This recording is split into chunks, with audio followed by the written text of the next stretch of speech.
Bueno, muy buenas tardes, bienvenidos a esta segunda parte de estas jornadas de migraciones transfronterizas.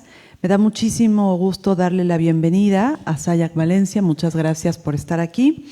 En esta conferencia magistral, Cuerpos, Poéticas Migrantes y de la Memoria, conocida internacionalmente, pues Sayak Valencia ha tocado estos temas y nos hablará sobre su visión sobre la construcción de la memoria, los cuerpos y poéticas que construyen estos espacios transfronterizos y migrantes. Va a dictar esta conferencia magistral y después vamos a abrir una pequeña sesión de preguntas y respuestas. Si te parece bien, los dejo con ella y cuando terminemos regreso y hacemos preguntas. Adelante. Gracias. Hola, buenas tardes. Muchísimas gracias por la asistencia en este día lluvioso y muchas gracias. Primero, quiero agradecerle la invitación a estas jornadas a Rocío Cerón, que como saben es reconocida, muy reconocida en el campo de la poesía, pero también es incansable en su trabajo en la experimentación del cruce de fronteras literarias y lingüísticas, también como activista por nuestros derechos culturales y especialmente desde el campo de la literatura. Así que muchas gracias por eso, Rocío. Y bueno, yo traje, para no variar, una conferencia escrita porque si me pongo a hablarles de todo lo que les quiero hablar, probablemente dejé muchas cosas en el tintero y además voy pues seguramente extenderme mucho en el tiempo. Ahora, la idea de esta tarde voy a hablar sobre cuerpos, fronteras, migración y lenguaje, y en mi caso, como una escritora transfronteriza, voy a hacer especial énfasis en los sujetos excéntricos, políglotas, migrantes o que son en sí mismos formas de desobediencia lingüística. Esto me parece importante en un momento en el que, como mencionaba Rocío, hablamos mucho de memoria, pero hablamos de memoria como si fuera algo del pasado, ¿no? Y bueno, en este sentido, pensemos la memoria, les propongo el ejercicio de que pensemos la memoria en dos contextos. Una, por supuesto, la memoria histórica y política de nuestros contextos y no solamente, sino del mundo, pero también la memoria como una de las capacidades de nuestro cerebro, pero también la memoria y el olvido como capacidad también de nuestro cerebro. O sea, una cosa que es muy importante entender es que una de las capacidades de la memoria es el olvido.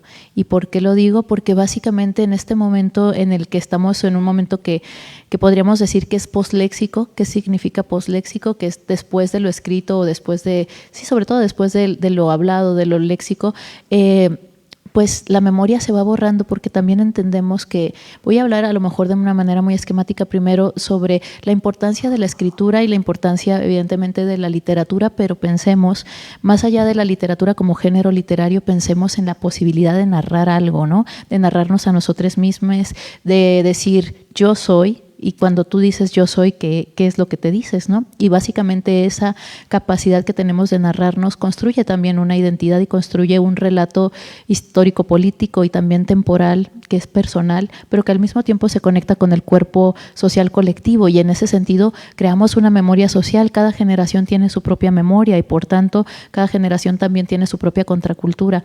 Me parece muy importante, por ejemplo, y pensar en que por supuesto, hay un atisbo posléxico en tanto que usamos las tecnologías digitales como un resguardo también ante todo el horror que hay afuera, porque es más fácil estar adentro de la pantalla que estar afuera de la pantalla, ¿no? Y en este sentido creo que hay algo generacional que mi generación y las anteriores no hemos entendido, que existe un deseo de olvido, pero no es un olvido que solamente programado por esta poslexia o esta fascia o este flujo de información casi incontenible que podemos consumir todo el tiempo, sino también porque existe una fatiga apocalíptica en las nuevas generaciones que están muy preocupadas por el mundo que les vamos a dejar, si es que existe algo como el mundo que les vamos a dejar. Entiendo que, por ejemplo, la idea de fatiga apocalíptica viene mucho del problema del calentamiento global y de las crisis climáticas. Yo entiendo que mucha gente joven está muy preocupada por eso porque damos cifras muy desesperanzadoras. Entonces, 2050 es como aquí a la vuelta de la esquina. Entonces, sí entiendo que hay básicamente un deseo de olvido consciente porque lo que estamos queriendo olvidar es la guerra constante, el genocidio, el problema de la precariedad, la violencia. Pero también creo que de una manera muy eficaz y muy insidiosa, las nuevas formas de comunicación digital han hecho que la memoria también se vuelva como un espacio de amenaza. ¿Y por qué digo esto? Porque básicamente lo que nos convoca el día de hoy, perdón, voy a tomar agua. Ay, perdón, está un poco mal. Lo que nos convoca el día de hoy es esto de la memoria en dos sentidos. Entonces yo les quiero hablar de su memoria y también de la memoria histórica política, que no están desligadas. Somos también una sumatoria de todas esas memorias del cuerpo social, histórico y político, a pesar de que estemos en concordancia con esos ideales o estemos en desobediencia. Y voy a regresar un poco a la idea de los lenguajes contemporáneos de la literatura, que no siempre van a tener… Como ya no escribimos como Góngora, bueno, alguna gente, ¿no?, que hace esos experimentos, es interesante porque tampoco es fácil de hacer, pero como ya no escribimos como Góngora, pero tampoco como Mallarmé, ni tampoco como Rosario Castellanos, ni tampoco como los poetas experimentales concretos de los años 70 portugueses, ni como los poetry language de Estados Unidos. Y quizá escribimos como todo eso. ¿Por qué? Porque esas memorias históricas, esa memoria y ese archivo histórico político de las disidencias lingüísticas se nos van quedando y lo vemos, por ejemplo, en el hip hop, en el trap, en el freestyling, ¿no?, de las juventudes que hacen cosas maravillosas y que además juegan con algo que me parece increíble, que es la velocidad, el ritmo, el tiempo, que es algo que también desde la literatura se hace. Y quiero que lo veamos así porque lo que están haciendo cuando hacen ese tipo de incursiones, que ya además son formas de mezclar literatura con música, están haciendo también una contracultura desde otras formas, y creo que hay algo que a mí me intriga mucho y que me gusta mucho que pensemos como una desobediencia lingüística y fonética, y es estas formas en las cuales muchos versos pues no riman justamente, pero entonces hay una interrupción de la pronunciación o del final, o una ruptura con el lenguaje para que se acomode a lo que quieres decir. Esto me parece tremendamente interesante porque creo que es una de las aportaciones contemporáneas a la literatura y a la forma de escritura y a la desobediencia lingüística. Lo podemos ver, por ejemplo, bueno, seguro que ustedes están mucho más actualizados que yo en ese sentido, pero lo he empezado a notar en algunos hip hoperos o traperos y también personas que hacen reggaetón. Y eso también viene mucho de las hablas mestizas caribeñas, por ejemplo, ¿no? Comerse algunas palabras que sabemos que no hablan con la S al final, entonces la cambian, pero esas formas de desobediencia lingüística que también es una riqueza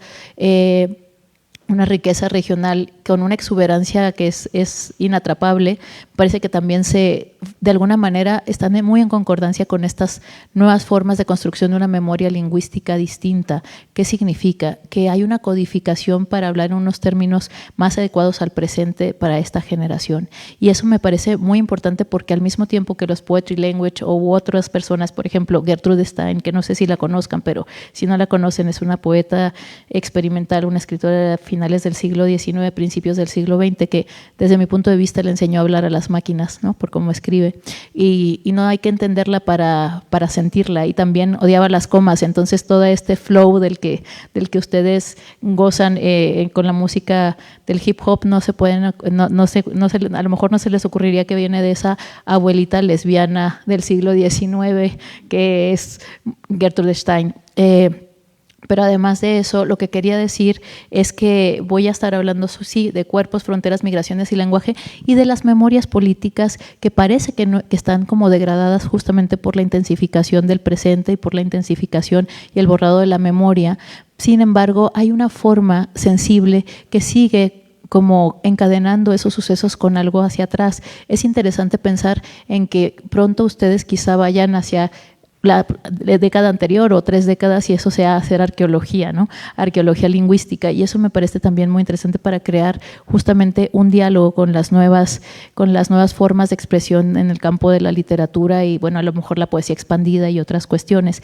Pero voy a hablar también sobre el cuerpo y el territorio y el archivo y la frontera.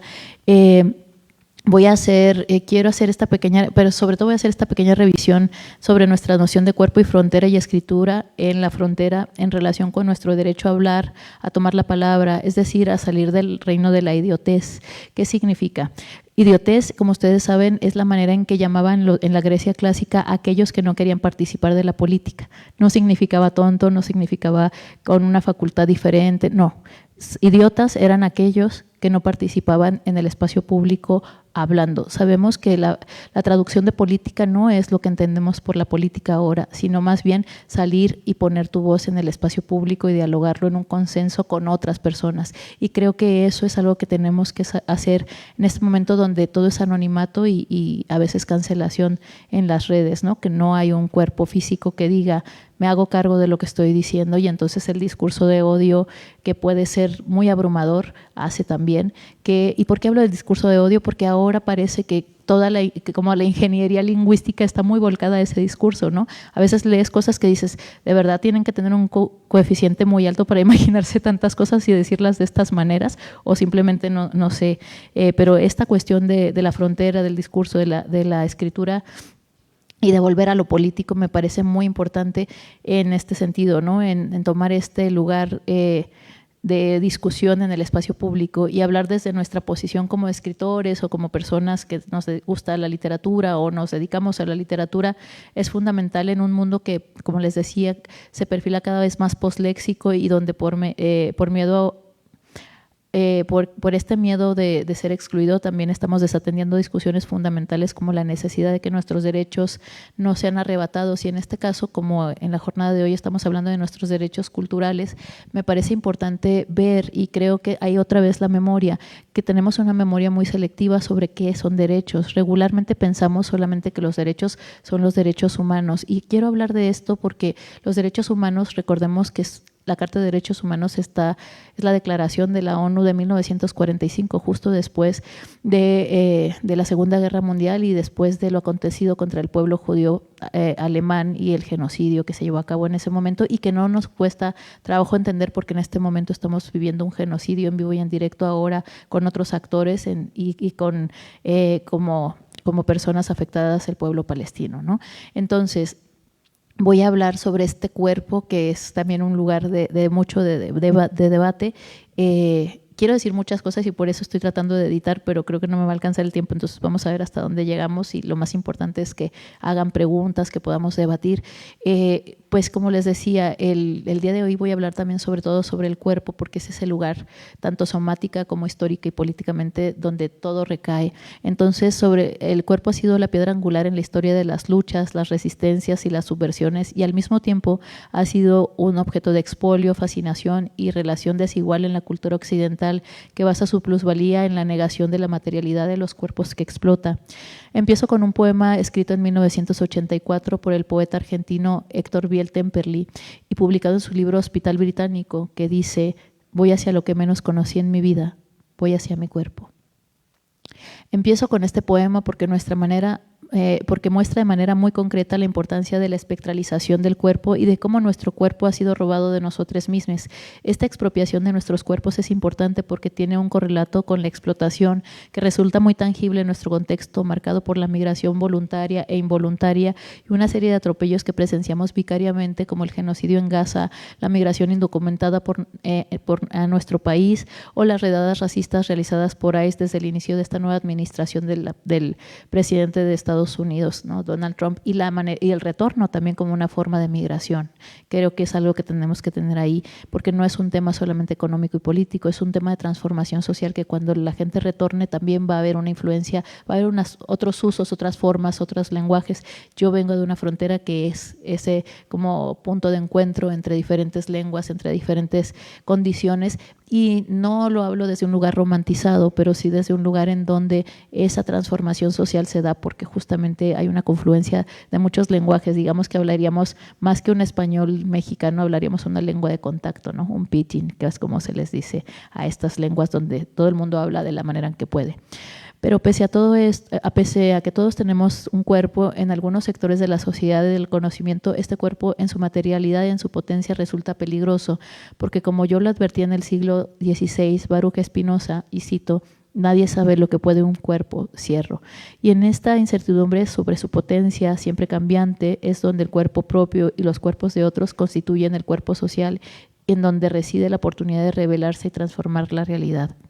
Empiezo así, proponiendo varias preguntas. ¿Es nuestro cuerpo verdaderamente nuestro?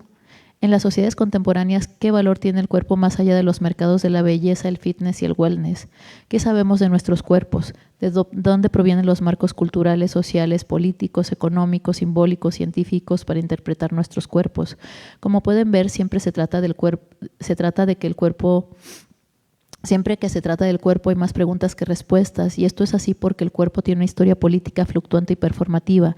En nuestros días y desde mediados del siglo XX, el cuerpo individual está representado como una imagen estética y cosmética, altamente rentable porque vivimos en sociedades extractivistas que obtienen muchos de sus beneficios económicos, simbólicos, políticos y culturales, pero también de género y raciales, a través de la espectralización y alienación de nuestros cuerpos individuales, asimismo como del borramiento de la relación entre el cuerpo social y la naturaleza. O como apunta Silvia Federici, la naturaleza ha sido pensada como un cuerpo, es que está en inglés, pero suena muy, es que está en inglés, pero no lo quiero leer en inglés. Entonces Silvia dice que la naturaleza ha sido concebida como un cuerpo inorgánico que siempre ha estado ahí, pero no siempre fue así. Ella dice que algunas veces, en algún momento, podíamos leer los ríos, las nubes, los cambios en las mareas, y en esa era precapitalista las sociedades pensaban que podían tener poderes como el de volar o el salir del cuerpo o comunicarse con los muertos o con los animales o tomar sus poderes o incluso sus formas. También esto nos da un ejemplo de cómo pensar ese cuerpo, ¿no? Un cuerpo que no está fuera de la naturaleza, fuera de los animales, un cuerpo más holístico. También ella dice que en el imaginario, en esos imaginarios, no todos estos poderes eran imaginarios, ¿no? Que algunas de estas cosas podían ser fácticas y que ahora también, porque tenemos un cuerpo social muy metido como en la idea muy comtiana, positivista, de que el cuerpo es solo para trabajar o para hacer, no tenemos una relación holística con el cuerpo. Entonces, dice ella que este contacto pues fue arrebatado y que además esta relación del cuerpo de manera holística y su desmontaje de esta relación ha sido como una forma de perder muchísima forma de conocimiento y de lenguaje y de narración entre todos, ¿no? Como que hemos perdido la lengua o algunas lenguas para hablar con lo otro, con la naturaleza y para saber que somos parte de eso. Y yo recupero las palabras de Federici porque en el contexto actual el cuerpo se da por sentado, es decir, se deshistoriza y al mismo tiempo se convierte en el enemigo público número uno porque es potencialmente peligroso. Hago hincapié en que la separación del cuerpo de su contexto inhibe las potencias del cuerpo en relación con otros cuerpos y con la naturaleza y los reduce a pura potencia de trabajo que se transformará en plusvalía. Sin embargo, hay que aclarar que, como también explica Federici, que el capitalismo no siempre fue un sistema basado en la explotación de la labor humana. También había otras formas, hubo otras formas de economía y política en la historia. Pero lo que dice aquí también es que el cuerpo, por ejemplo, que transformó la energía corporal en labor o en trabajo, es un cuerpo reducido, pero también que es un cuerpo producido, o sea, que no existe el cuerpo femenino o el cuerpo negro o el cuerpo indígena ni el cuerpo esclavo, que es un cuerpo en relación a su historicidad y a su práctica, ¿no? O sea, entonces es interesante ver cómo… ¿Por qué estoy diciendo todo esto? Porque básicamente lo que estoy haciendo es un acto de ver cómo la narración y por tanto la literatura, porque lo que yo estoy haciendo aquí es literatura también, es una posibilidad de pensarnos de una manera más compleja. Silvia lo dice de esta manera porque, bueno, es una feminista marxista de los años 70 y que sigue viva y hablando de estos procesos, pero lo que quiero ver y quizá la intención de esto es que la narración está en todos lados, que la literatura está en todos lados, que la poesía también está en todos lados y que la manera en que podemos hacer quizá una incursión en la literatura y atravesar sus fronteras y dislocarlas a través de nuestros cuerpos y de nuestras voces es justamente un pensamiento crítico que se atreva a ir más allá de los límites de las propias fronteras lingüísticas y políticas y que de alguna forma creo que algo que me parece muy ilusionante de las juventudes es que desobedecen a veces sin proponérselo, ¿no? Como que dicen, bueno, no, lo voy a hacer igual, ¿no? Eso me parece muy, muy ilusionante y eso sería una potencia política del cuerpo o de las juventudes. En este caso, para mí es importante ver que esta separación del cuerpo y de sus potencias también la podemos encontrar en una división muy tajante que se dio en el siglo XVII con la separación entre mente y cuerpo, propuesto por René Descartes, en la cual se basa la cultura científica de las ciencias duras contemporáneas en detrimento de las humanidades, las ciencias sociales y, por supuesto, la literatura.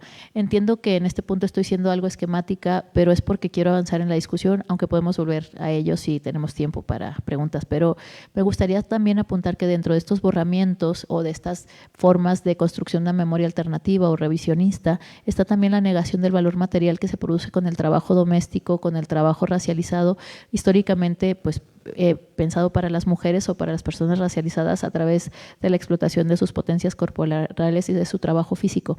Aquí quiero decir que aunque pensemos que ya no tenemos ese sistema de relación con el cuerpo, estamos todo el rato produciendo, o sea, cuando estamos consumiendo redes, estamos produciendo plusvalía para ciertos sectores porque estamos dándoles nuestra atención. Eso se llama economía de la atención. Entonces, básicamente hice todo esto para que veamos que de alguna manera estamos produciendo plusvalía para alguien que no somos nosotros mismos ni nuestras comunidades, sino que estamos poniendo la atención en otro lugar. ¿Por qué es importante la atención? Porque la atención es una de las bases más importantes, pues sí, para la memoria, por supuesto, pero también para la creatividad, para la imaginación, para la potencia de narrar desde otros lugares, ¿no? Cuando a uno se le ocurre una idea y se mete en esa idea, es como meterse en el mar, ¿no? O meterse en un lugar profundo, y entonces tienes una imaginación que te lleva a otras ideas y así se va desencadenando. Lo mismo que pasa cuando te metes en las redes, ¿no? Porque de alguna manera entras, pues se van desencadenando procesos, pero son procesos que sí son reflexivos y que además son autorreflexivos y que llevan a una narración no solo propia, sino en conjunto con otros. Y esto creo que es algo que sí no se está perdiendo, pero se está rentabilizando a favor de un mercado prácticamente invisible que no va a tener a lo mejor un efecto en la forma de socialización o en la forma en que ustedes están socializando o no con otros, ¿no? Está cortando la imaginación porque está aprovechando la atención solamente para sus fines. Y el cuerpo social justamente tiene la potencia de imaginar juntos y crear una narrativa distinta, una narrativa que sea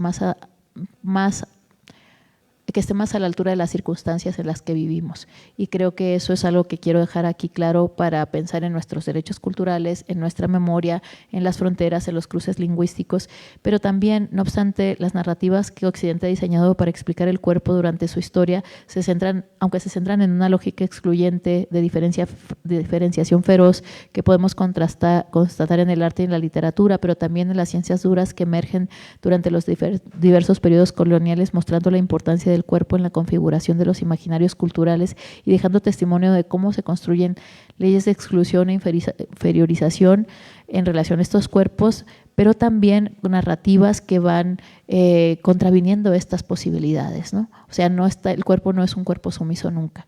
Y además la idea de narración y de autornarración y de narración con otros construye la idea de comunidad también. O sea, la comunidad se construye en físico, pero la memoria de esa comunidad se construye a través de una narrativa. Puede ser oral, puede ser escrita, puede ser visual, puede ser todas las anteriores o nuevas formas que no estamos pensando y que quizá ustedes sí estén pensando, ¿no? Y que podríamos compartir. Que me parece a mí muy importante esto, porque de alguna manera y también me importa mucho pensarlo, la memoria histórica y política de muchas de nuestras poblaciones en Latinoamérica y de las personas racializadas vienen desde su literatura. O sea, muchas veces nos dicen, no hay filosofía en Latinoamérica. Bueno, no sé si conocen el meme de Dussel diciendo que no nos queremos pasar de eurocéntricos, pero bueno, así es.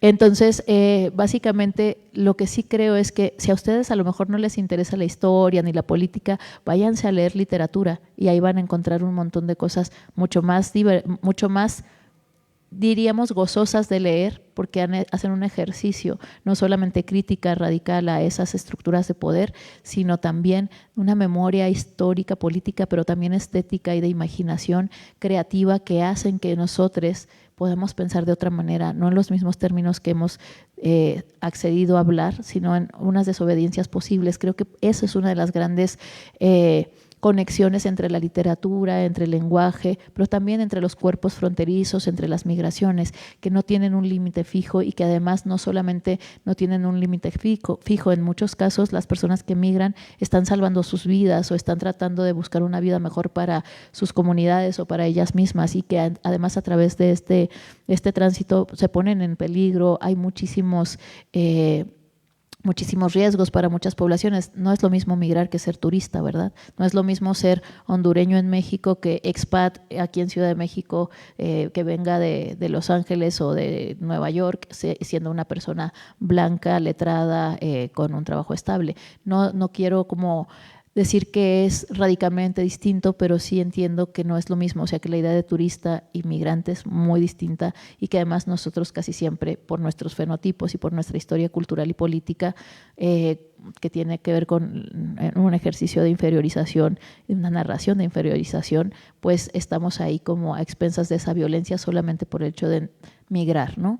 Entonces, aquí lo que quiero decir también es que esta diferencia la podemos encontrar no como un bulto de antiprivilegio, sino como una razón política y estética que va en contraofensiva con esas hablas imperiales o esas hablas rigurosas o académicas, o esas hablas que quieren que el mundo sea solamente de una manera y podamos decir solamente las cosas en dos géneros, en dos razas, o en varias, ¿no? En unas categorías que de alguna manera exteriorizan su responsabilidad con respecto a quienes están inferiorizando. Entonces, este diseño, ¿no?, de la lengua, de la corporalidad también me parece importante que la podemos encontrar en nuestro caso en Latinoamérica a través de grandes novelas o grandes recursos poéticos, literarios, contemporáneos y también del siglo XIX y XX, pero también la literatura como un archivo político histórico. Recuerden, pensemos en obras emblemáticas como las novelas de caballerías medievales, las obras de teatro de Shakespeare como La Tempestad o las novelas románticas del siglo XIX. Sí son eso, sí son un género literario, pero también son un archivo epistemopolítico de migración y de corporalidad. Entonces, cuando estamos leyendo una novela de caballerías medieval, dices, bueno, otra vez, ay, el Cid Campeador, ¿no? U otras novelas, pero básicamente lo que estamos viendo es la posibilidad de esa imaginación política que pone por encima una narrativa por encima de otras. ¿Quién es el héroe? ¿Quién es el bueno? ¿Quién es el malo? ¿Cómo se ve ese territorio que están colonizando?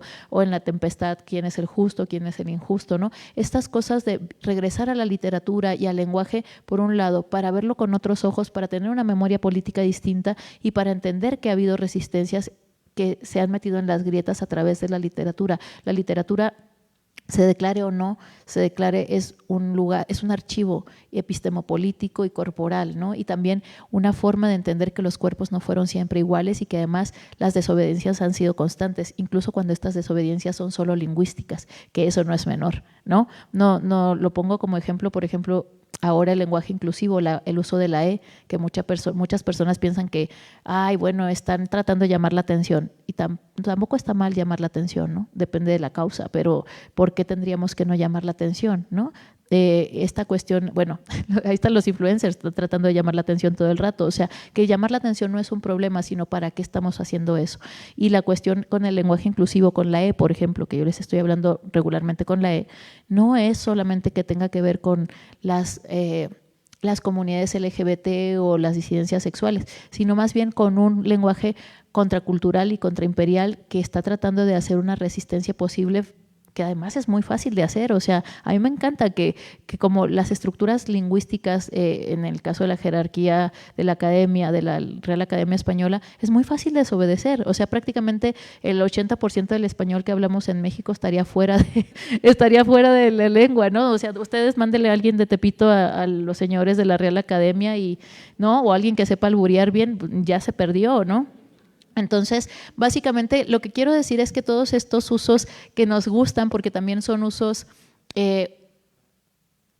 jocosos, gozosos, risueños, ¿no? Como también pícaros, esas cosas son literatura también. O sea, de hecho la picaresca es un género literario, ¿no? Sí, no sé si conozcan a fondo eso, pero todo eso del albur y eso obviamente ha devenido en otras cosas, pero viene como una forma de desobediencia a ciertos ordenamientos. Entonces, la literatura sigue siendo un mundo muy fértil para poder pensar en disidencias, para poder crear otros mundos. A la gente que le gusta la ciencia ficción lo sabe perfectamente, o la ficción especulativa científica, no sé, ¿cómo se llama? El fanfiction, ¿no? U otras cosas. Entonces, yo considero que la literatura sí es una forma de ver la corporalidad y sus cambios, ¿no? Creo que también los diseños del mundo a través de la literatura han abrazado grandes cambios políticos. No sé si ustedes sepan, pero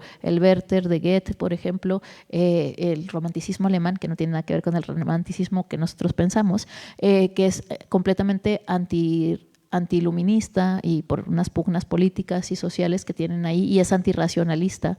No nos vamos a meter ahí, pero básicamente el romanticismo alemán pues tiene un libro muy importante que ustedes lo leerán ahora y dirán, ¿qué es esto? Pero que causó múltiples suicidios entre las juventudes, ¿no? Entonces dices, wow, pero estos versitos decían que gente se muriera. Sí, porque estaba entendiendo lo que la literatura hace también es de alguna manera entender el espíritu de la época. Y ustedes están entendiendo el espíritu de la época, a lo mejor aunque no lean literatura, si están escuchando freestyling o si están haciendo otras prácticas, ¿no? Incluso así podemos entender que hay un resabio y una continuidad entre las narraciones o una discontinuidad y ciertas desobediencias. Encontrar la literatura en todos lados, porque básicamente lo que yo estoy haciendo ahora es lo mismo que se ha hecho durante los últimos miles de años, que es contarles una historia, ¿no? Y si ustedes saben contar una historia y siguen sabiendo hablar en el futuro, digo, no porque perdamos la capacidad, sino porque a lo mejor vamos a perder el interés, pero mientras puedan pensar, saben contar historias, y las historias son tremendamente nutritivas en el sentido de que crean un interior constitutivo. O sea, aquí lo que les estoy tratando de decir es que la memoria es importante para saber no solo quiénes somos, sino quiénes vamos a ser, y cómo, no como una especie de predicción a futuro, no creo que ni siquiera el algoritmo pueda hacer eso, sino más bien de elección, una especie de elección de qué queremos decirnos y cómo queremos contarnos la historia, pero también cómo queremos contar la historia de nuestras generaciones y cómo queremos disentir de esa historia oficial que nos está diciendo cómo pensar, cómo sentir y a quién admirar también, ¿no? Eso me parece que es súper importante. Entonces es necesario recordar que la historia de la literatura también es una historia del cuerpo y es una historia performativa. ¿Qué significa? Que se crea, que no es natural, que no es lineal y que se puede decir que la historia del cuerpo es la historia de la humanidad como narrativa, porque el cuerpo es un texto encarnado. Y aquí otra vez voy a citar, es que no quiero hablar en inglés, que la idea era un poquito, ¿no? Pero para que vean que sí soy de Tijuana, ¿no es cierto? No, porque me hago pasar, pero en realidad, no, bueno, voy a leer un poquito, voy a leer con acento, que es como hablo siempre en cualquier idioma. The history of the body is the history of the human being, for there is not cultural practice that is not first applied to the body, even if we limit ourselves to speaking of this history of the body in capitalism, we face on the overwhelming task. So extensive have been the techniques used to discipline the body, constantly changing depending on the shifts in the labor regimes to which our body was just subject to.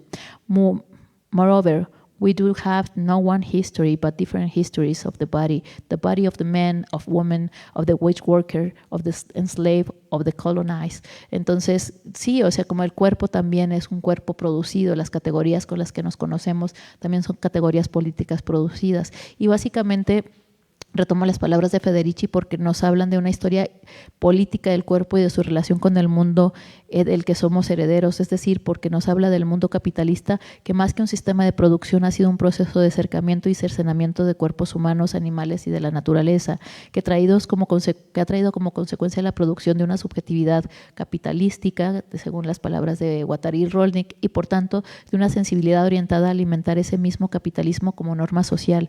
Hago este preámbulo histórico y político político, económico y social para que podamos identificar las conexiones entre la performatividad de nuestros cuerpos, el poder que regue sobre ellos, las narraciones en torno a su producción discursiva, pero sobre todo en su relación con el nuevo diseño del cuerpo social y del cuerpo individual. Quizás se pregunten qué tiene que ver esto con la literatura, aunque hasta este momento no sea evidente, voy a tratar de proseguir hablando sobre esto. ¿Y por qué? Porque seguimos, o sea, yo de verdad tenía una sensación de que todo estaba en otro lugar, estábamos todavía en una relación muy ambigua con la historia política reciente del siglo XX, pero ahora que estamos en 1937 de nuevo, ¿no?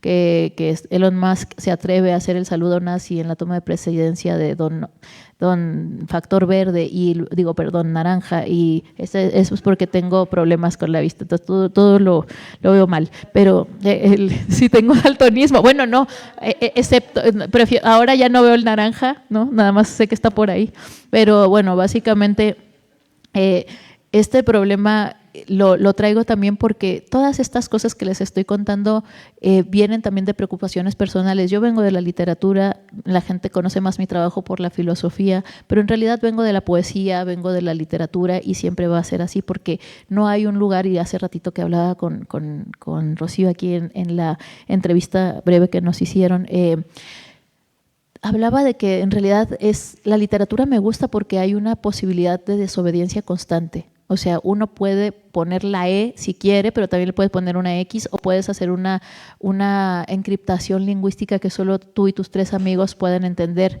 ¿no? Que eso es lo que hacemos cuando somos jóvenes, y creo que tiene sentido porque eso crea una comunidad. La comunidad es el sentido de esa comunidad, y en este caso creo que somos tremendamente creativos, que la literatura sigue viva, pero que no podemos dejárselo todo al pensamiento, al trabajo postléxico, ¿no? Que todavía somos humanizables porque seguimos narrando historias, y también porque en nuestras sociedades contemporáneas el racismo, la LGBTIQ-fobia, la misoginia, pero también el edadismo, que es como le dicen a estas cosas de etarismo, también siguen siendo problemas endémicos, tal como lo muestran distintos despliegues de racismo, homofobia, etarismo, misoginia ejecutados por mandatarios como Donald Trump a través del asesinato sistemático de personas afroamericanas en Estados Unidos, o ahora con las redadas de ICE, o en su caso Jair Bolsonaro con el asesinato de Marielle Franco, lideresa afrolesbiana en Brasil, o la vida de muchas de las poblaciones minoritarias que se ven amenazadas por esta celebración de la sensibilidad regresiva, que es como yo le denomino a esta forma de suscribir pasivamente muchas de las cosas terribles que vemos, ¿no? No es que seamos fascistas, la mayor parte de la población no es fascista, porque básicamente para ser fascista necesitas tener también algunos privilegios, ¿no? No es solamente porque quieras ser fascista, o sea, yo no me voy a ir a Marte porque quiera irme a Marte, ¿no? Si tienes la nave como el señor Elon Musk, probablemente vas a ir, pero bueno, va a ir él solo y que se quede allá. Que les gusta tanto el cielo, que se vayan, ¿verdad? Entonces, a todos los que les guste mucho el cielo, que lo acompañen allá. Entonces, básicamente, lo que quería decir es que también dentro de todas estas narrativas, y aprovechando que es el mes del orgullo gay, pero pues, que es más bien de la protesta o de la rabia, la vida de estas poblaciones minoritarias con respecto a esta sensibilidad regresiva es una forma de sensibilidad que suscribe los contenidos sensibles o culturales o narrativos de esta forma antiprogresista de ser en este momento, pero que no se consideran a sí mismos fascistas. Simplemente a veces estamos suscribiendo cosas que no podemos cambiar porque pensamos que no podemos cambiar nada, pero la verdad es que podemos cambiar muchísimo, y la literatura y el lenguaje y la escritura siguen siendo lugares para cambiar cosas. Incluso si le cambias una letra o una forma, o si hablan de una manera distinta, o si crean lenguajes exuberantes muy limitados, muy contextuales, eso es una transformación social, porque están creando un mundo, porque la narrativa sigue siendo un lugar de memoria, y un lugar de memoria casi siempre una memoria inquieta, no una narrativa oficial. Eso tiene la literatura también, porque por un lado está los trabajos y los días de Heródoto y la historia, ¿no?, con mayúscula, y las otras historias que casi siempre son de los vencedores, pero están también las historias pequeñas, ¿no? Hace rato que llegué aquí vi que había una fotografía que decía que no podemos ceder nuestra autonomía, que este colegio de San Ildefonso durante el 68 fue bombardeado para sacar a los estudiantes de aquí, y ahí hay una placa con una foto que dice eso no. Y eso no, ¿por qué? Porque tenemos que crear una autonomía, y esa autonomía no nos la puede quitar nadie, y esa autonomía también viene con el lenguaje, con la memoria y con el reconocimiento de otras resistencias políticas, históricas, raciales, culturales, que nos pueden tocar o no nos pueden tocar en este momento, pero que podemos devenir en ello, ¿no? No es que nos vayamos a transformar en personas afro o en personas indígenas, o todos vayan a venir personas queer o trans, porque eso no es lo que estoy diciendo. Lo que estoy diciendo es que los devenires minoritarios son lugares de encuentro, no siempre de desafección ni de tristeza, pueden ser lugares tremendamente creativos, y que nuestras sociedades mexicanas mestizadas son un ejemplo de eso, ¿no? Somos completamente sincréticos, ¿no? No tendría ningún sentido volvernos ortodoxos en ningún caso, porque no hablamos ni siquiera una lengua oficial. Cuando dicen es que hablamos español, en Castilla hablan castellano, o sea, nosotros hablamos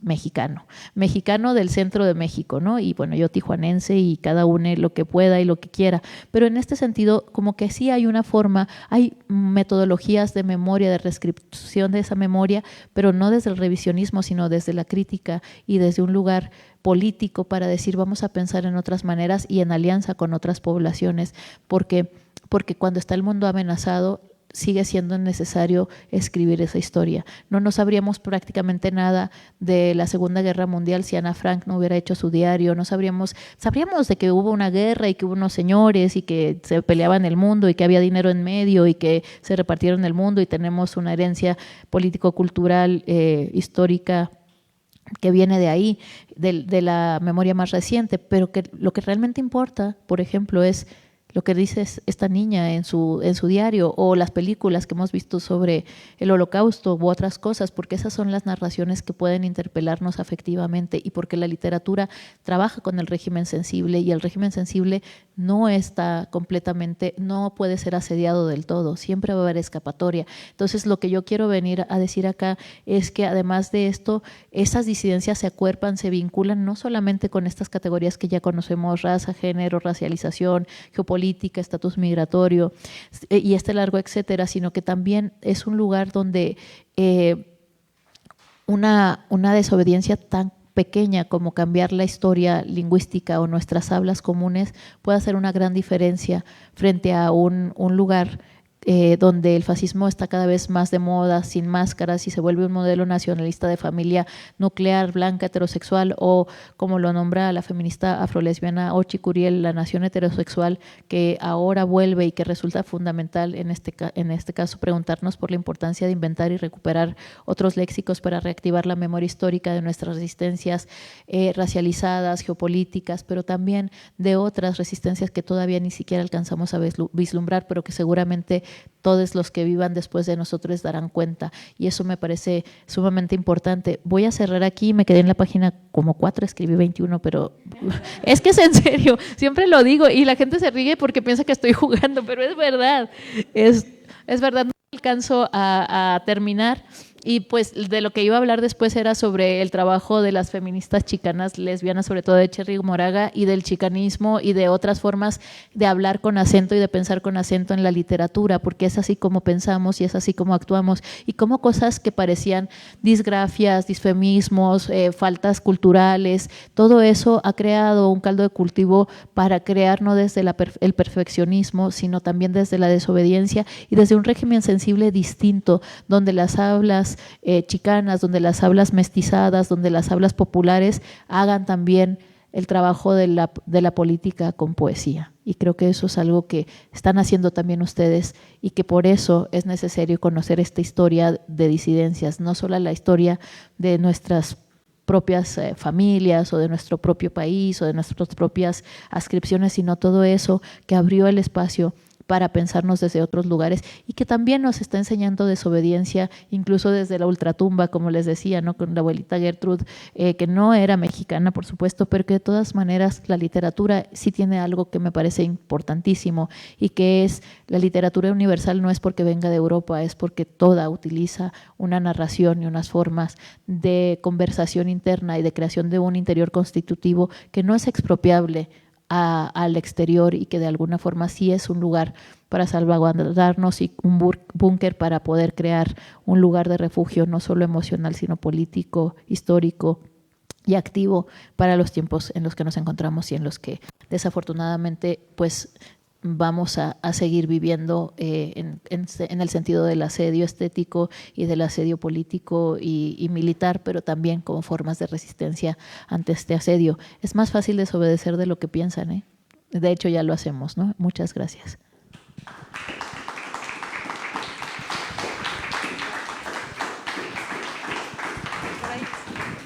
Bueno, pues muchísimas gracias. Muchas gracias, Sayak. Sí, no, me encanta porque el timing así mental, así, el timing era así de, no, voy a terminar. Edita, pero pero edita. Y justamente en esa dimensión de lo que se edita y del timing o del tiempo, tú hablabas justo de estas desobediencias del lenguaje y yo me acordaba justo de algo que decía Roberto Calazzo sobre el tiempo, sobre el pulso, sobre la idea del metro, ¿no? O sea, que de alguna manera el metro, ese pulso, ese ritmo, es lo que nos da una dimensión humana, que tiene que ver con la respiración. Y esas desobediencias, que esa es la pregunta, y después le paso a ustedes el micrófono, porque yo sé que el público tiene seguramente muchas preguntas, es… Disensos también. ¿No? En esa desobediencia, ese pulso, ese ritmo, ese tiempo… que quizá está en contra de lo que el mundo nos quiere vender. Es decir, que la globalización, que el hipercapitalismo nos quiere vender. De pronto hay un tiempo en las minorías que es absolutamente distinto.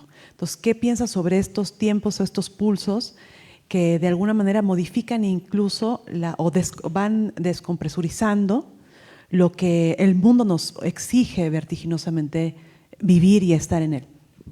Yo creo que, bueno, la disputa por el tiempo, bueno, ok, no me voy a ir a Kant, pero más o menos, ¿no? Tiempo y espacio, que son las dos como, siempre han estado, por supuesto, pero como que se volvieron más importantes, el tiempo se volvió más importante que el espacio, y pensemos también en dos cosas. A partir de la idea de colonización, los espacios colonizados son solo espacio, no tienen tiempo, el tiempo es vida, y la vida, pues, es vida, pero si lo pensamos en el cuanto al tiempo occidental, que el tiempo es dinero, o el tiempo es para los demás, el tiempo es trabajo, es plusvalía, es acumulación. Creo que lo más disruptivo que podemos hacer es justamente en esta dictadura del eterno presente en el que, o el retropresente en el que vivimos, ¿no? Como que todo el tiempo estimulados con las redes, con una gran capacidad de información que nos está bombardeando todo el tiempo. Yo creo que algo que desestabiliza mucho a la racionalidad sexopolítica de Occidente, para decirlo con palabras rimbombantes, sí, en lugar de para decirlo con palabras sencillas, para que vean que sí me gusta escribir, no es cierto. Lo que esta cuestión es algo que les desespera mucho a las personas occidentales de nuestros países, es la lentitud, ¿no? Que vamos a otro tiempo y que mucha gente, y que nos desespera también a nosotros, depende de qué tan integrados estemos o no tan integrados, no depende de nuestras propias demandas, pero que es como, hay gente que dice, pero ¿cómo va tan lento? Bueno, porque va también leyendo su cuerpo de una manera diferente y hay una desobediencia en eso, o sea, incluso esa resistencia de… Aquí me acordé también de algo que me parece importantísimo quizá para pensarlo y recuperarlo también como una memoria de resistencia. Hay un libro maravilloso de un teórico, creo que es británico, pero que se llama Los animales también son parte de la clase trabajadora. Y aquí, ¿qué significa? Que la huelga, el decir que no quiero, las resistencias, ¿no? A veces la gente no te va a decir yo no estoy de acuerdo o no quiero hacer esto, pero permítame. Y después no vuelven, estás ahí 3 días esperando y ok, ¿qué pasó? Pero esa ingobernabilidad también de darte permiso a vivirlo de otra manera desestabiliza muchísimo. Pero yo creo que también la temporalidad del cuerpo te da, y depende del contacto que tengas, pero también creo que tener como un contacto muy directo con el cuerpo hace que también tengas esos ritmos que se ven cristalizados en las formas artísticas, ¿no? O sea, no es casual que mucha de la temporalidad, el tempo de estos lugares sea más cadencioso, tenga un beat, ¿no? Como que el beat es muy contagioso, no es igual el beat, digamos, de la música electrónica berlinesa que el beat del dembow en el Caribe, y aquí el beat de la musicalidad, no sé, de la música en Veracruz o en el norte o en donde sea.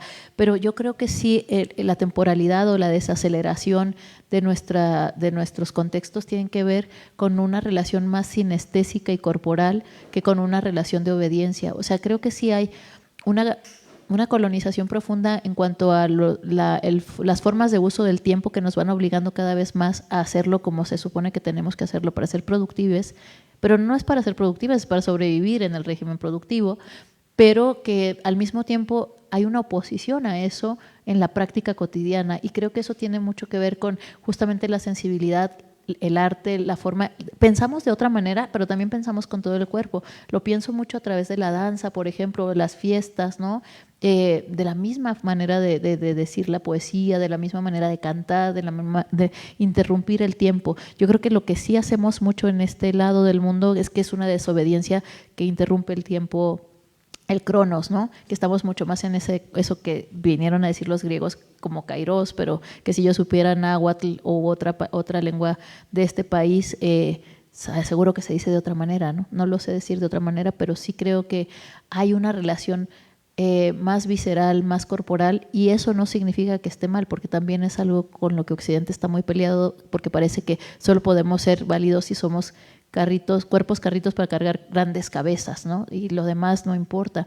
Ahora hemos visto que hay una relación holística entre el cuerpo y lo que es la mente, porque es el cuerpo corporizado. Digo, la mente también está corporizada. Entonces, yo creo que la temporalidad es todavía más fácil de desobedecer, mucho más fácil, ¿no? O sea, interrumpir el tiempo de la regla y hacer otra cosa con él es algo que hemos estado haciendo activamente y que además interrumpe mucho, que eso creo que es algo muy, también una cosa que vemos mucho en la frontera. Las fronteras son muy veloces porque la demanda es producción, producción, pero hay un momento en el que creo que sí hay como un antitiempo en esa frontera, en ese choque fronterizo, que es la velocidad del norte, digamos, así como una flecha, y luego que llegas a un lugar en donde sí hay producción, pero hay una velocidad distinta, ¿no? Que el tempo baja, que el tempo va más con el flow de la sangre, con el flow del goce, y creo que eso lo rescataría mucho, porque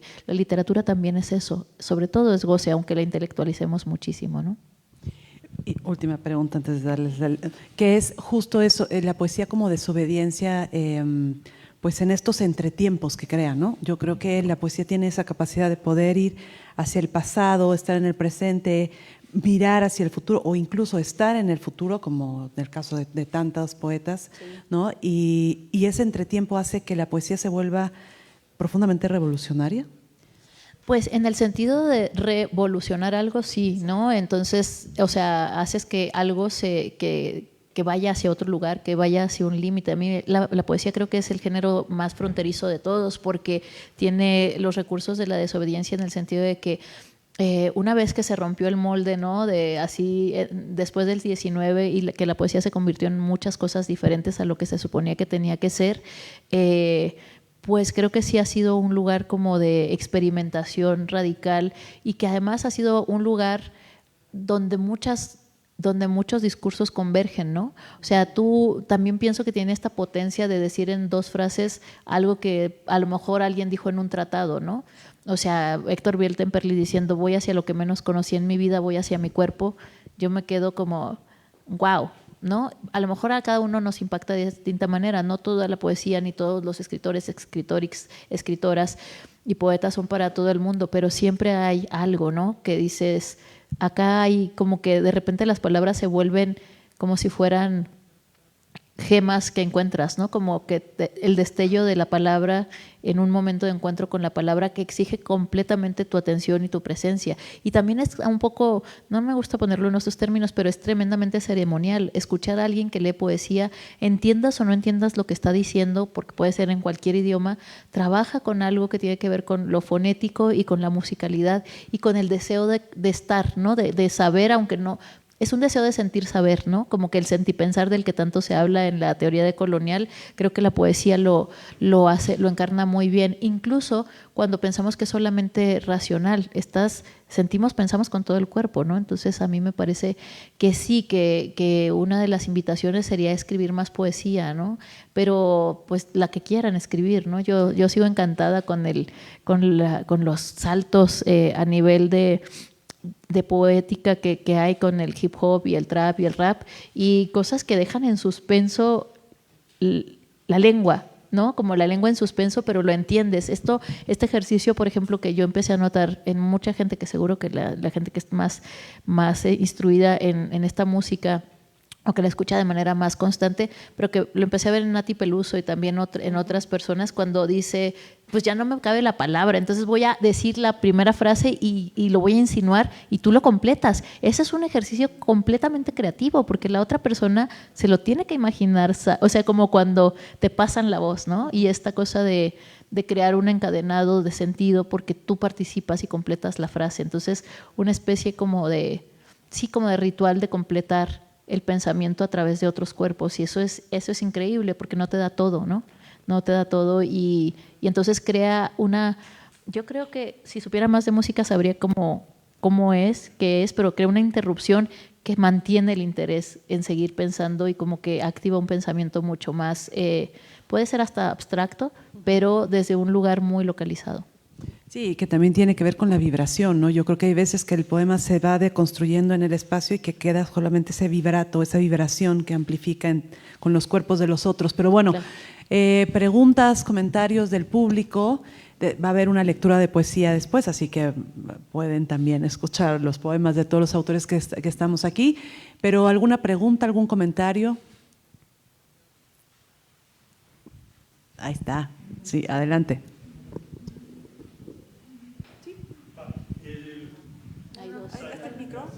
Hay dos.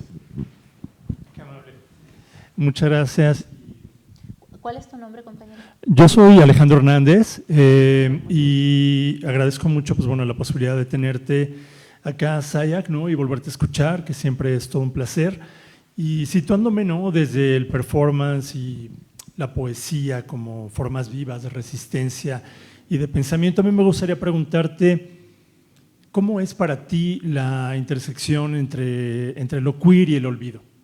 Y también, ¿cómo es que las personas, desde donde tú estás parada, están o consideras que están reivindicando, repensando, reposicionando y resignificando lo diferente, lo no normado, las disidencias? Gracias, Alejandro. Pues mira, yo considero que ahora que podemos hablar de lo queer sin que nos estén linchando, ¿no? Porque también es verdad que sigue habiendo muchos crímenes de odio en todo el mundo, pero entendido lo queer no solamente como la disidencia sexual, pero sí con la disidencia sexual en el centro, como un cuerpo político que puso el cuerpo y que fue pues muchas veces lastimado por poner el cuerpo. Creo que el queer en el sentido de desobediencia sexual, pero también lingüística y de excentricidad en sí mismo, ¿no? Como sujetos excéntricos en el sentido de que no pertenecen a la norma, y ahí podría entrar muchísima gente más allá de la disidencia sexual porque se salen de la norma, incluso casi todas las contraculturas, ¿no? que son o son periféricas o excéntricas. ¿Cómo lo veo? Lo veo como de varias maneras, o sea, la representación o la hiperrepresentación en las redes o en los medios de comunicación a través de Navigay, como decimos en la comunidad, que ya es Navigay, o sea, junio es la Navidad gay, pero además de Navigay, creo que sigue siendo un cuerpo que es incómodo. O sea, no, más allá de las personas que pasan por pues estos roles, ¿no? De la belleza, la blanquitud, que son queer, pero que son normativos en otros sentidos. Creo que en nuestras sociedades lo queer sigue siendo un cuerpo irrefutablemente incómodo. ¿Por qué? Porque por un lado está el discurso que es progresista, pero por otro lado está todo el temor social de no se vaya a contagiar, ¿no? De repente está haciendo como en caminos paralelos, ¿no? Un lugar que vamos conquistando y que al mismo tiempo nos van quitando cada rato, porque ¿por qué se quejan si ya tienen un mes o un día o lo que sea, ¿no? Pero yo creo que lo queer en este caso, junto con lo revolucionario o con lo antiinstitucional o con lo crítico, ha ido junto y ha sido interseccional, y creo que esa relación no se nos tiene que olvidar. O sea, el Frente de Liberación Gay de 1978 o 79, que ahora me baila la fecha, es 78 o 79, creo que es 79, la primera manifestación del Frente del Frente de Liberación Gay homosexual, no era gay, era comunista y era anticapitalista, y creo que eso es muy importante. Tenemos que recordar eso porque las luchas iban juntas. Recuerdo que algunos de mis amigos ya mayores, algunos que son queer y otros que no, que militaban en el marxismo y que vivían como pues sí por los derechos de las comunidades, o que pensaban en la justicia social, en la redistribución de la riqueza, decían que cuando llegaron las personas, los homosexuales al frente, digamos, y a decir también somos maricas y somos marxistas y todo esto existe, creo que lo que pasa es que ahora nos hemos vuelto quizá en la representación institucional, no en la corporalidad en sí misma, en personas que se definen por su sexualidad solamente y no tienen ningún otro tipo de dimensión que no sea la sexual, ¿no? O sea, somos solo cuerpos sexuales y entonces no tenemos posición política, no tenemos discurso, no tenemos ambición de transformación social, no queremos la justicia social, solo queremos fiestas, ¿no? Y la verdad es que no es así, porque yo creo que muchas de las subjetividades excéntricas de este país y del mundo, más allá de que sean queer en el sentido sexual, han tenido que crear lazos y alianzas para poder crear un mundo mejor. Pero lo que me parece preocupante ahora es la extracción o la división en categorías muy específicas, ¿no? Racismo por acá, antirracismo por acá, queer por acá, feminismo por acá, trans por acá, que en realidad esta creación como de atomización de las luchas está haciendo que tengamos una idea de representación solamente teatralizada, pero no desde el fondo de una transformación radical. No digo que sea para todas las comunidades, pero yo creo que sí nos estamos olvidando de la memoria histórica y política de lo queer antes, ¿no? Las comunidades envejecemos y probablemente las personas que te cuento tienen 80 años, 70 años y entonces ya no son queer porque ya no son activas sexualmente, ¿no? O ya no son queer porque ya no son jóvenes deseables, adonis o personas atractivas. Entonces yo creo que sí hay un trabajo que tenemos que hacer, que no todo es representación, sino acción, ¿no?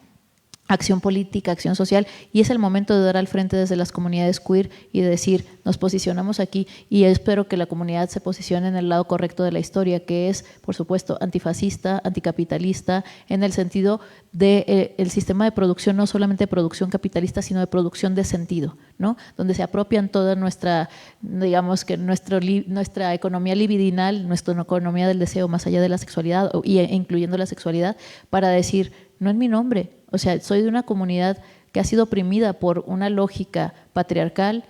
Yo no puedo apoyar ni el genocidio, ni el machismo, ni el racismo, ni la violencia, ni la explotación laboral, porque vengo también de ahí. O sea, creo que es eso, intentar como volver a la colectividad desde una alianza que va a ser incómoda, pero es necesaria, ¿no? Que lo queer no es… No se es queer, lo queer es una metodología de autocrítica y de crítica radical hacia afuera para decir que cualquier tipo de identidad que lleve al nacionalismo, que lleve al fundamentalismo, se nos va a regresar como un boomerang de manera violenta. Gracias a ti. Gracias. Muchas gracias, Ayak. Yo soy Carolina y yo quiero dirigirte mi pregunta a algunas cosas que mencionaste. Que me resonaron mucho, sobre cómo no conocemos a nuestro cuerpo porque creo que los sistemas y los regímenes en los que vivimos no nos lo permiten, ¿no? El sexo es un tabú, la menstruación es un tabú, entonces todo eso que está relacionado con nuestro cuerpo no se permite que lo hablemos y que lo conozcamos, porque para los líderes es mejor así, ¿no? Que no lo conozcamos, que no lo sepamos. Y también mencionaste que los cuerpos nunca fueron sumisos.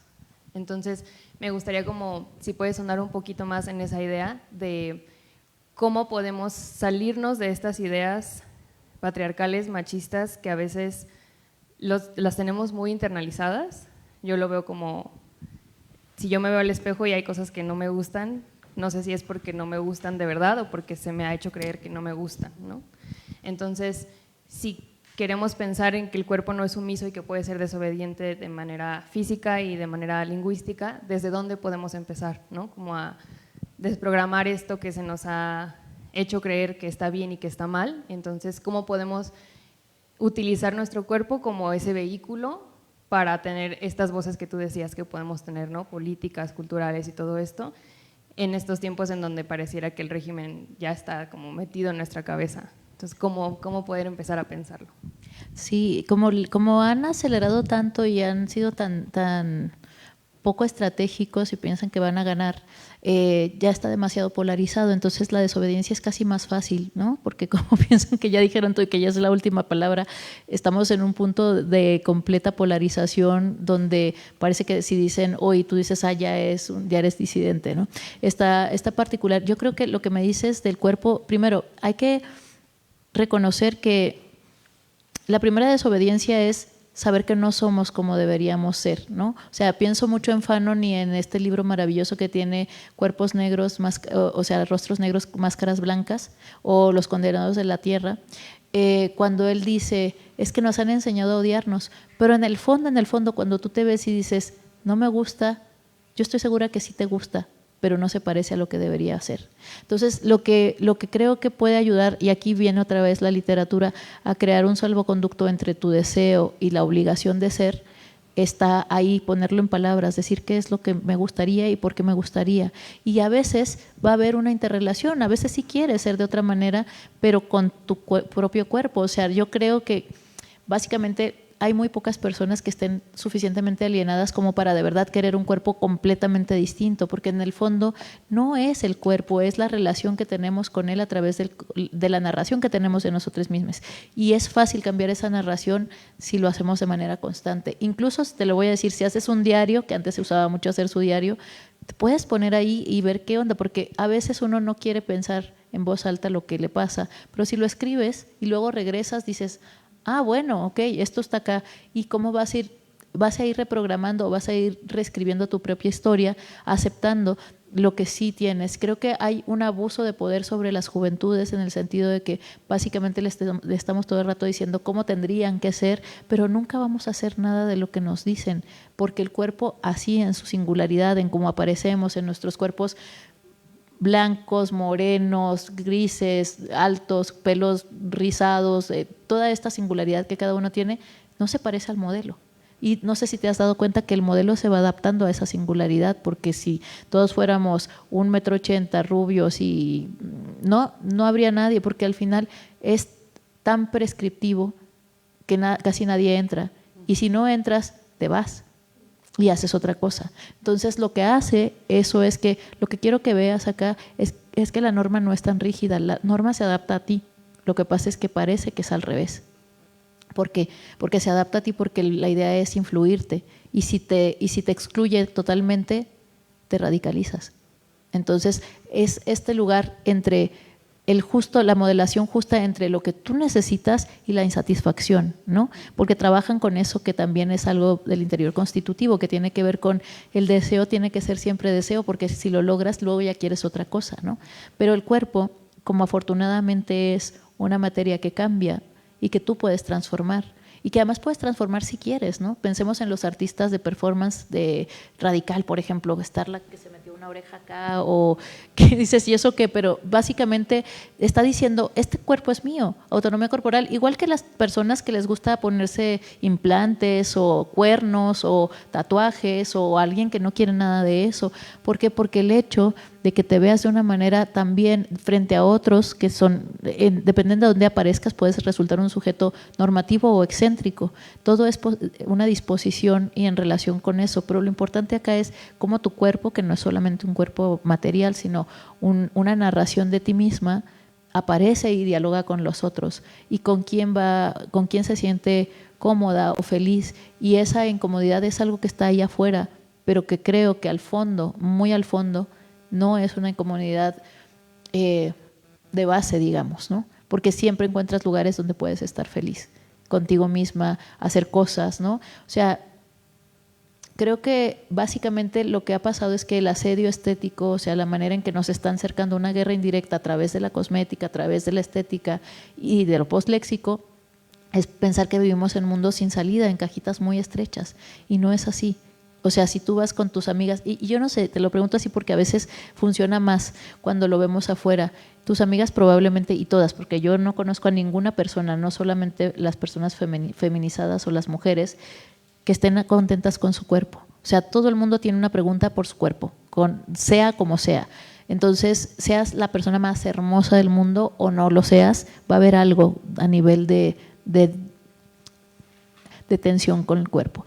Entonces, yo no sé si tú lo piensas así, pero cuando ves a tus amigas que se quejan de cosas, ¿no? De cómo se ven y tal, y tú dices, pero es hermosa y tiene un montón de cosas, y ¿no? Como que tú lo ves con ojos mucho más generosos. Cuando te pase a ti, piensa lo mismo. Cuando yo te veo a ti o cuando tus amigas te ven a ti, probablemente te vean de una manera mucho más generosa de la que tú estás pensando.